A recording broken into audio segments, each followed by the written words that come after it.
Ողջույն։ Բժշկական վիզուալիզացիան գրեթե միշտ սկսվում է ընտրությամբ եւ ավարտվում կոմպրոմիսով։ Եթե պետք է արագ ու էժան, օգտագործում են ուլտրաձայնը, ստանալով հարթ պատկեր։ Եթե անհրաժեշտ են մանրամասներ, կիրառում են համակարգչային շերտագրություն կամ մագնիսառեզոնանսային շերտագրություն, զոհաբերելով ժամանակը, գումարը եւ երբեմն անգամ հիվանդի անվտանգությունը։ Կան ավելի էկզոտիկ մեթոդներ, օրինակ ֆոտոակուստիկան։ Այն հիանալի ցույց է տալիս արյունատար անոթներն ու արյան թթվածնային հագեցվածությունը, բայց վատ է տեսնում շրջապատող հյուսվածքները, այնպես որ ունիվերսալ լուծում երկար ժամանակ գոյություն չուներ։ Կալիֆոռնիայի տեխնոլոգիական ինստիտուտի եւ Հարավային Կալիֆոռնիայի համալսարանի հետազոտողների թիվն առաջարկել է այս սահմանափակումները շրջանցելու միջոց։ Նրանք միավորել են ուլտրաձայնային եւ ֆոտոակուստիկ շերտագրությունը մեկ RUSPAT անվամբ մեթոդի մեջ ու սովորել են ստանալ միաժամանակ փափուկ հյուսվածքների ու անոթների եռաչափ գունավոր պատկերներ, արագ եւ առանց բարդ սարքավորումների։ Ֆոտոակուստիկան բավականին էլեգանտ է աշխատում։ Հյուսվածքի վրա ուղղում են կարճ լազերային իմպուլսներ, մոլեկուլները առաջին հերթին արյան մեջ կլանում են լույսը, փոքր-ինչ տաքանում են եւ սկսում ընդլայնվել։ Այս ընդլայնումը ստեղծում է ուլտրաձայնային ալիք, որը կարելի է գրանցել։ Քանի որ տարբեր մոլեկուլներ տարբեր կերպ են կլանում լույսը, ազդանշանը ստացվում է գունավոր, կարելի է տարբերել զարկերակները երակներից եւ նույնիսկ գնահատել արյան թթվածնային հագեցվածությունը։ Նոր համակարգը առանձնահատուկ է նրանով, որ երկու տեխնոլոգիաների համար էլ օգտագործվում են սենսորների նույն խումբը։ Փոքր ուլտրաձայնային ընդունիչները տեղադրված են աղեղանման եւ պտտվում են հետազոտող հատվածի շուրջ։ Գումարային դրանք կրկնօրինակում են բարդ կիսագնդաձև դետեկտորի աշխատանքը, բայց առանց դրա բարձր արժեքի եւ տեխնիկական բարդության։ Մեկ լայն ուլտրաձայնային հաղորդիչը լուսավորում է հյուսվածքը ձայնի միջոցով, իսկ պտտվող ընդունիչները ֆիքսում են թե արտացոլված ուլտրաձայնային ալիքները, թե ֆոտոակուստիկ ազդանշանը։ Արդյունքում սկանավորումը տևում է 1 րոպեից պակաս, իսկ պատկերն անմիջապես եռաչափ է ստացվում։ Ներկայումս համակարգը նայում է մոտավորապես 4 սանտիմետր խորությամբ հյուսվածքների մեջ, սակայն անհրաժեշտության դեպքում լույսը կարելի է մատուցել էնդոսկոպիկ կերպով եւ հասնել ավելի խորը ստրուկտուրաների։ Նոր տեխնոլոգիան արդեն փորձարկել է կամավորների եւ հիվանդների վրա։ Հեռանկարում այն կարելի է օգտագործել կրծքագեղձի ուռուցքների ճշգրիտ տեղայնացման, շաքարային դիաբետի ժամանակ, ծայրամասային նյարդերի վիճակի գնահատման ու ուղեղում արյան հոսքի ուսումնասիրության համար։ Հազվադեպ իրադարձություն է, երբ բժշկական տեխնոլոգիան ոչ թե պարզապես ավելացնում է վիզուալիզացիայի նոր մեթոդ, այլ խելամիտ կերպով միավորում է միանգամից մի քանիսը, առանց բարդացման եւ ավելորդ ծախսերի։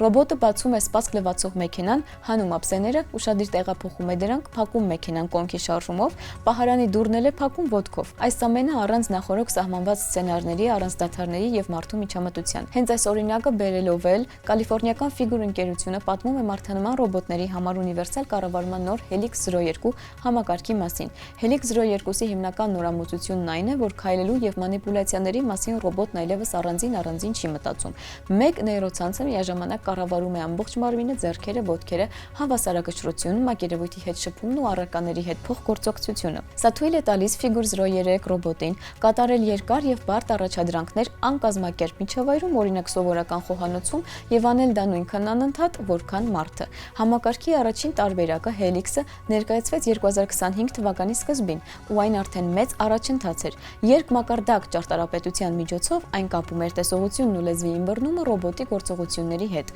Վերին մակարդակը մեծ տեսողական լեզվական մոդելը պատասխանատու էր հրամանների եւ տեսարանի ըմբռնման համար, իսկ ստորինը բարձր հաճախականությամբ արագ տրանսֆորմերը կառավարում էր մարմնի վերին մասի շարժումները։ Այսպիսի մոտեցումը թույլ էր տալիս ռոբոտին տեսակավորել ծանրոցները կամ կատարել կենցաղային առաջադրանքներ ընդհանուր ձայնային հրահանգների միջոցով։ Սակայն համակարգն ուներ կարևոր սահմանափակում, քայլերն ու ձեռքերի աշխատանքը գոյություն ունեին որպես տարբեր աշխարհներ։ Ռոբոտը պետք է կանգներ ինչ-որ բան վերցնելու համար, իսկ ձեռքերի ցանկացած շարժում պահանջում էր փոխհատուցել այն նախապես գրված հավասարակշռության կանոններով։ Մարմնի իներցիան օգտագործելը կամ առարկան ոտքով հրելը շատ բարդ խնդիր էր։ Helix 02-ում այս սահմանը վերացվել է, ճարտարապետությանն ավելացել է նոր ամենաարագ մակարդակը System 0-ն։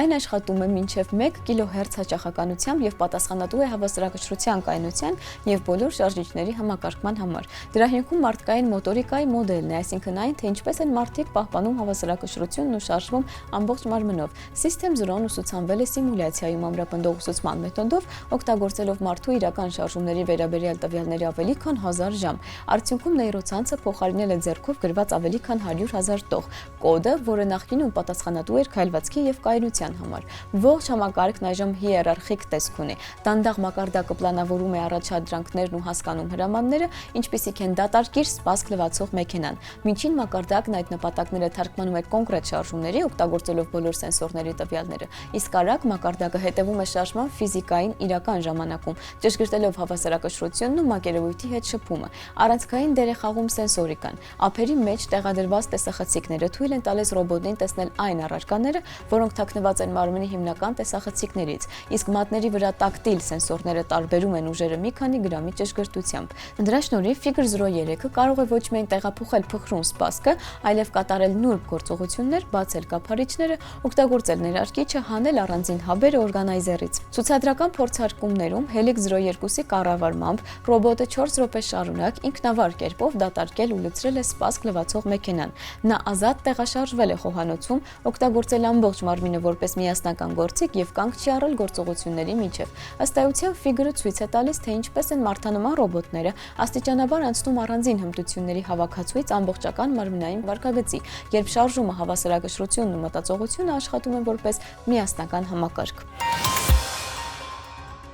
Այս շաբաթվա գիտաֆանտաստիկ գիրքը Ուրսուլա Լե Գուինի Խավարի ձախ ձեռքն է։ Հեռավոր Գեթեն մոլորակում չկան տղամարդիկ ու կանայք, այլ կան մարդիկ, որոնք ամիսը մեկ անգամ դառնում են կամ մեկը, կամ մյուսը։ Լե Գուինի Խավարի ձախ ձեռքը գիտական ֆանտաստիկա է, որը ուսումնասիրում է ոչ թե տեխնոլոգիաները, այլ հասարակությունը, ինչպես են կազմակերպվում քաղաքականությունը, վստահությունն ու պատերազմն այնտեղ, որտեղ բացակայում է մշտական սեռը։ Գլխավոր հերոսը երկրային դեսպանը փորձում է հասկանալ օտար քաղաքակրթությունն ու աստիճանաբար հայտնաբերում, որ այս պատմության մեջ ամենաայլ մոլորակայինը հենց ինքն է։ Իսկ այսօրվա համար այսքանը, կհանդիպենք։